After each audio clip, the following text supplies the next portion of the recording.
Moja kati ya msimamo ambao nimejikuta nikisimamia kama brand yetu ya Michael Business Hub ni kuhakikisha tunawezesha kila mtu kuweza kupata kile kitu ambacho vilikuwa vinaonekana ni vya watu wa daraja la juu peke yao. Kwa mfano, kufahamu how to run a company. Ni vitu ambavyo tulikuwa tunaona ni vitu fulani ambavyo kwanza ni vikubwa, vinatisha, viatu vya juu: kurani kampuni, kuown kampuni, kuwa na biashara, kusajili biashara, kuwa na leseni za biashara, kuwa na TIN number za kampuni na biashara. Ni vitu fulani ambavyo vinatisha, vinaonekana kama ni vya watu fulani wazee. Brand yetu sisi tunahakikisha kila mtu anapata haki sawa na mtu mwingine, especially mtu ambaye amesha qualify na anastahili kupata kitu chake anapata. Kama brand yetu ya Michael Business Hub tutatoa elimu na kuhakikisha kila mtu anajua kwamba kile kitu ambacho anatakiwa kustahili kupata apate.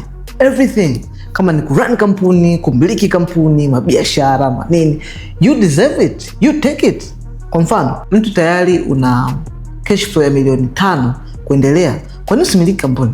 Au hujaanza biashara lakini unatamani kuanza biashara, unamtaji kuanzia milioni 5 kuendelea, sajili kampuni. Kwa nini usajili kampuni? Ni kwa sababu hujui kama kampuni hata inahitajika, hujui kampuni itakusaidia wapi, hujui umuhimu wake ni vipi na kwa nini una deserve. Je, ni kweli una deserve au kuna watu maalum wanao deserve? Mtu unakuta hajui, sio kwamba hataki. Kwa hiyo sisi tutahakikisha kila kitu unacho deserve hapa duniani, hapa kinachohusiana na masuala ya finance na kuweza kuwa mtu bora utakipata. Kama wewe ni mtu kama huyu, unahitaji kusajili kampuni, unahitaji kusajili, kujua mambo ya biashara, makampuni, maleseni, manini, comment neno usajili hapo chini. Nitakuhakikishia unapata each and everything unatakiwa kuwa nacho. Tukutane kwenye comment section.